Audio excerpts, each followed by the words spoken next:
All right, so I already checked these, but I wanted to go through on video on this if you guys have never used a bore dial gauge. There's plenty of videos on YouTube as well to learn how to do this, but I figured I'd show it on here. I'm going by inch measurement just because the dial gauge is in thousandths of inch, not millimeter. So first thing you want to do is you want to set some kind of hard measuring device to the limit, either minimum or maximum, that you want to reference by. In this case, my initial measurements showed that those were 90 millimeter bores. So I'm setting it to 90, which is 3.543 inches. And what you want to do is to select the right pin. And you can unscrew this and oops, video. You can unscrew this cap and replace the pin. The kit comes with a dozen different sizes. I think they're 10,000th increments or something like that. And you want to get one where it will fit in there, but just barely. And you have some of the indicator pin here that is touching the wall, but the bushings here, the wheels, aren't, and you can move it back and forth. Then what you want to do is set your measurement. You want to set the I keep getting it out of frame, so you want to take this is what pushes on the dial gauge. So you want to measure from here to the end of the little ball bearing. And you want to make sure that that is straight on the measuring surface. And this is tricky to do with one hand. You kind of need to set this up like in a small vise to hold it for you. And then when you get that in there, unscrew the side screw here, and that will release the face. And you'll be able to adjust this around forwards or backwards to get your zero to line up where the pointer is when you're measuring that measurement. So in my case it was 90, so I'm going to put it on there and you can see where it is now. If I can get it in there, that's 90. Oops, it's sliding around on me, but there you go. Zero is right at 90 millimeters. So if I go under or over, it will show you either under or over where zero is right now. Lock that down. Making sure not to turn this, because a thousandth of inch will make a difference depending on your range. And now what you want to do, put it in the board. You want to measure at the top, not the very top. This is combustion space, but you want to measure just below, say right around here, halfway down the cylinder liner, and then towards the bottom. That will give you measurements of from this wall to this wall and this wall. So you will measure it one way like this, and then one way like this. Because as the piston pushes down and is forced back up, you will get force applied either fore or aft of the direction of the crank rotation. You won't get as much this way.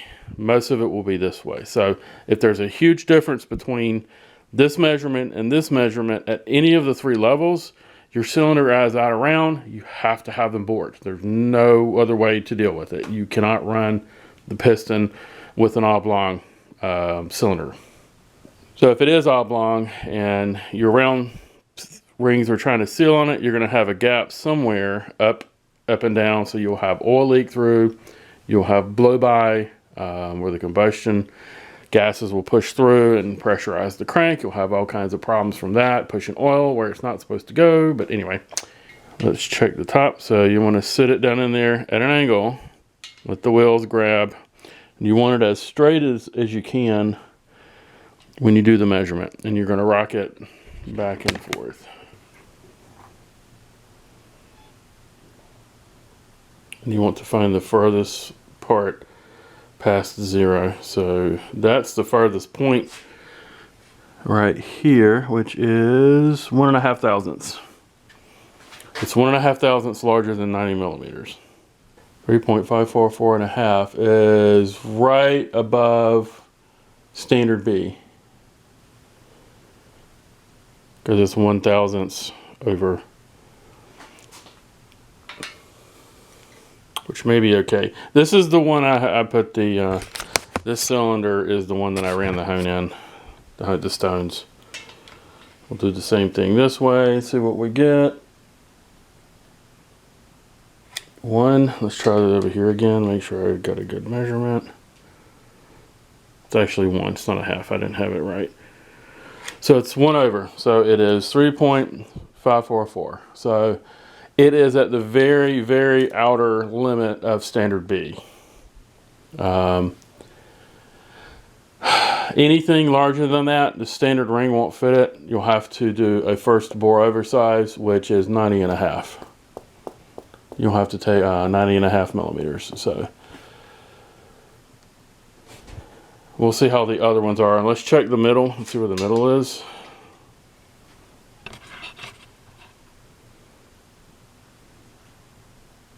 It's 1.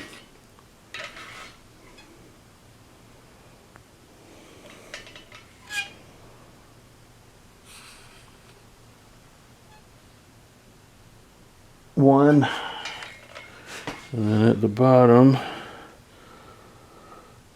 it's 2. So there's a little bit of a taper towards the bottom, which is fine because nothing really happens down there. And the other one's measured pretty close to that. So let's measure the next one over. Thousandths. Actually, I didn't move enough material to even. Actually, this one is. That's wrong. Let's try this again.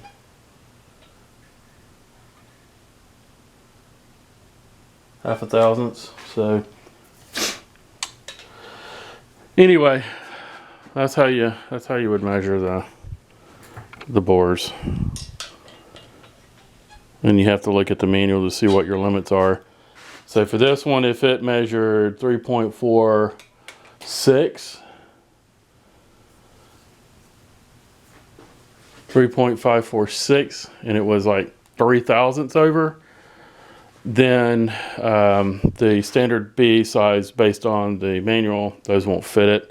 You'd have to have it bored out to the first oversize or the second oversize, depending on what size is. Now the B234, I have the book. I don't know if you can see that, but there's your cylinder bores and cylinder head limits. So we're right here. We're literally right on that. Potentially slightly over or 5, 10 thousandths over, which really won't make that much of a difference because the rings are likely going to be larger than that, and we'll have to grind them to fit. But if we were and say that was 3.546, well, there's nothing in between here. There's not a standard C size ring pack for this engine. You have to go up to the next step, which is 90.5 to 90.512. So you'd have to have it bored to 90.5 millimeters, bored and honed. Then you can go with the first oversized standard ring pack from Saab, and you'd have to go with a first oversized piston possibly.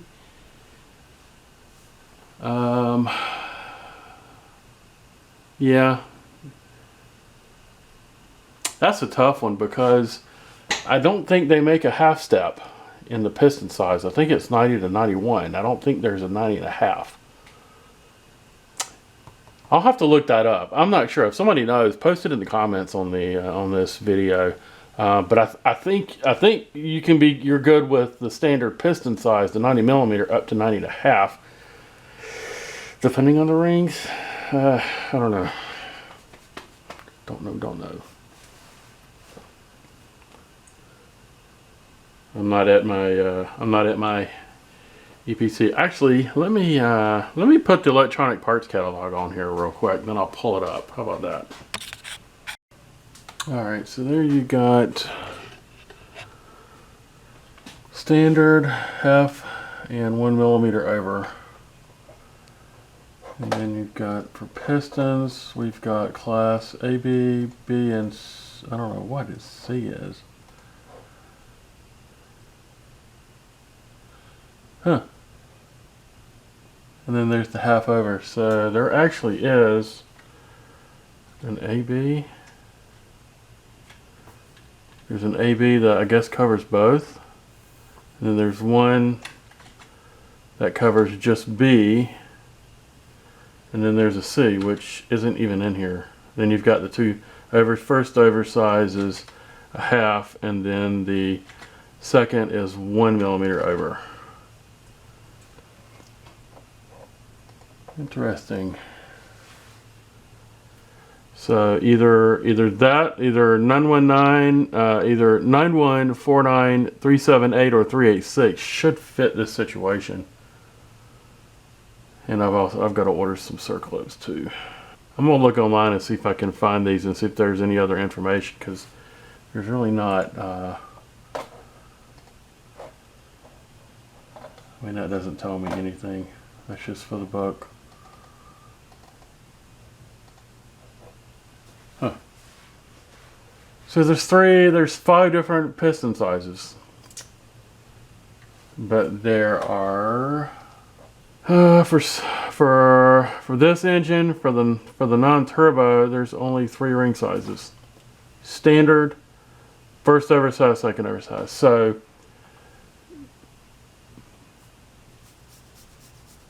I've got to look into that other piston.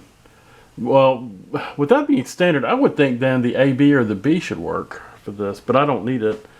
The pistons I have are 90 millimeter, so they're fine as they are. But if you're wondering, there's an AB, and then there's a B for larger, and then there's apparently even larger than that before going to oversize. There's a class C, but I don't know anything about it. I don't know what the actual dimensions are. Interesting. You also have that for the turbo as well. Actually, you don't have the 1 millimeter over though. You only have the half. Then you have to have it sleeved.